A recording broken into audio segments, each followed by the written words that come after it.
already exist, the love of two people for each other. We also come to celebrate something which has not yet come into being, a true and sacred marriage.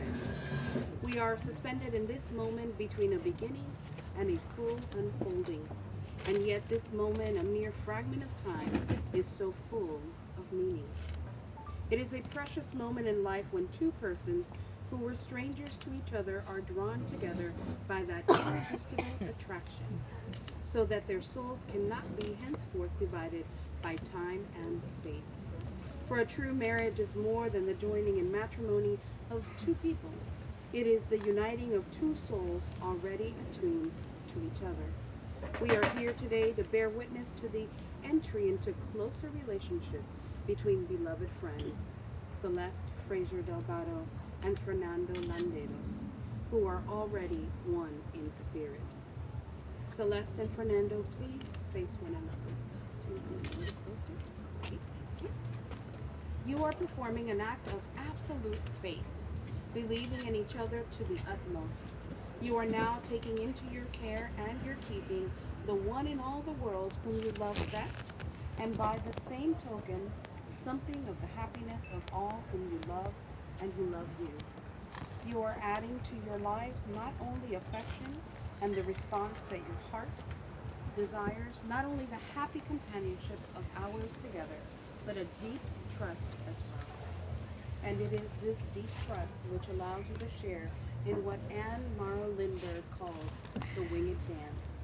In her beautiful book, Gift from the Sea, she says the following: a good friendship has a pattern like a dance. The partners do not need to hold on tightly because they move confidently in the same pattern. To touch heavily would be to arrest the pattern and check the endlessly changing beauty of unfolding. There is no place for the possessive clutch, the clinging arm, the heavy hand, only the barest touch in passing.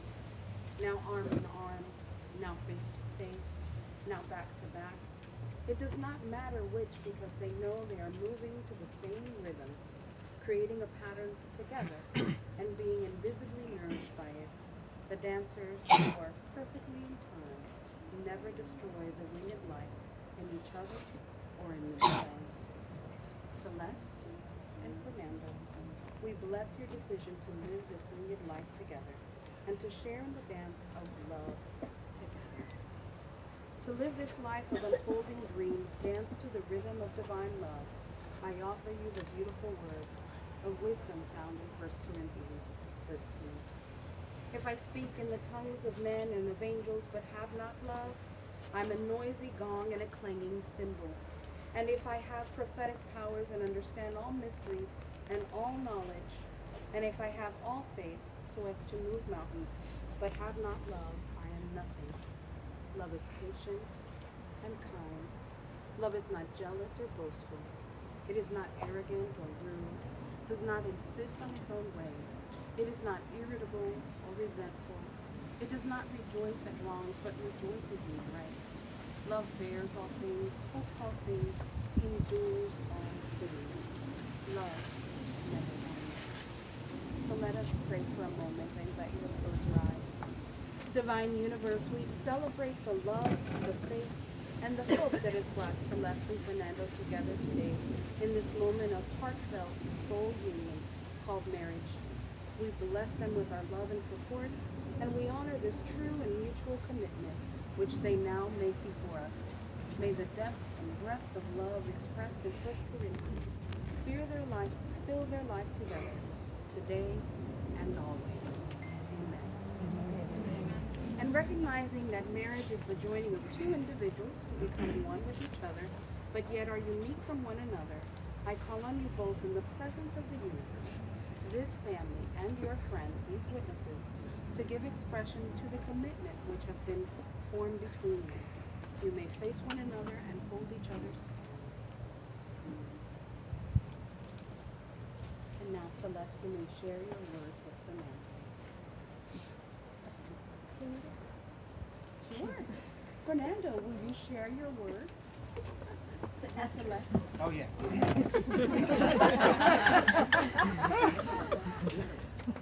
Yeah, exactly. So I would like to say this poem that I recited to her on one of our first dates. You know, thinking I was smooth. It did something because here we are. And it's a poem by Etheridge Knight that he wrote in jail, by the way. That's what I go for. And it's called I and Your Eyes. And I and your eyes draw round about a ring of gold and sing its circle of sparks. And I and your eyes hold untold tales and conspire with moon and sun to shake my soul. And I and your eyes, if I could hold your hillside smile, your seashore laughter, your lips, then I could stand alone, the pain of flesh alone, of time and steel alone. But I am shaken. It has taken your eyes to move this stone.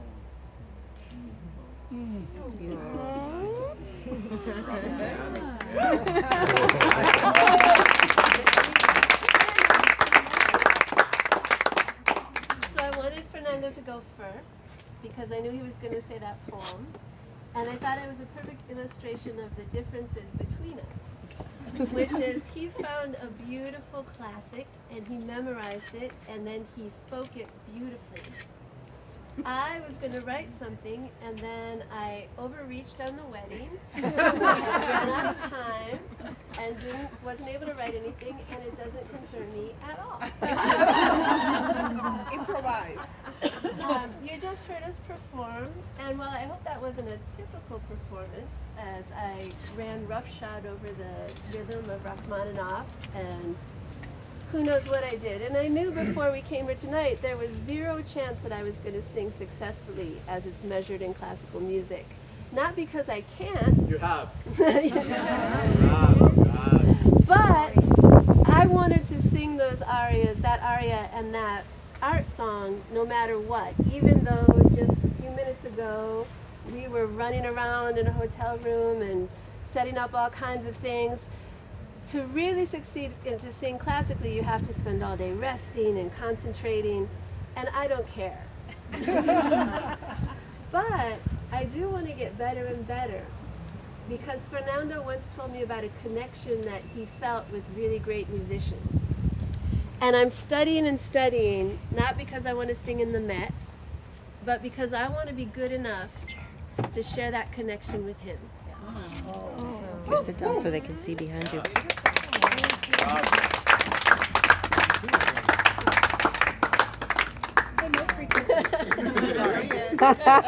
It's not that kind of party.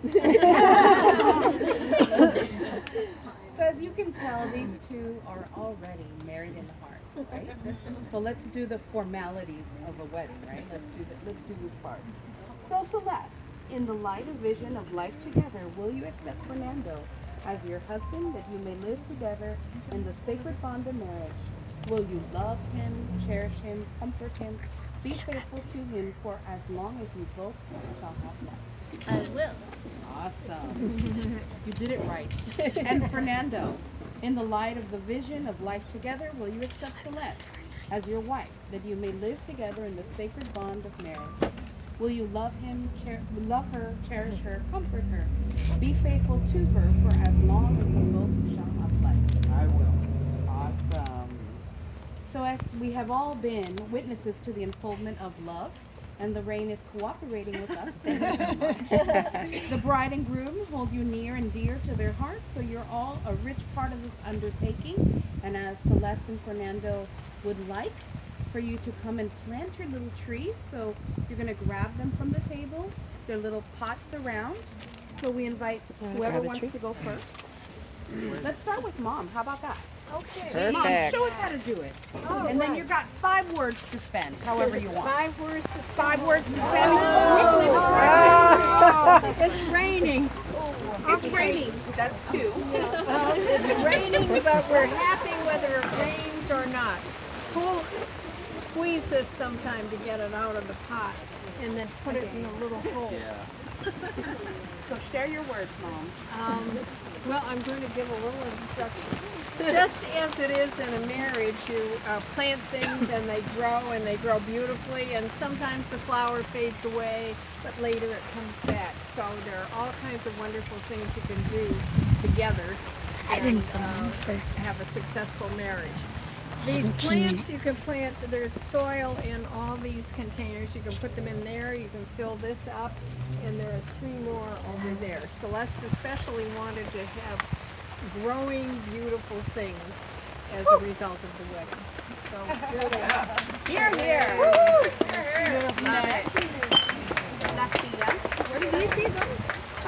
Yeah.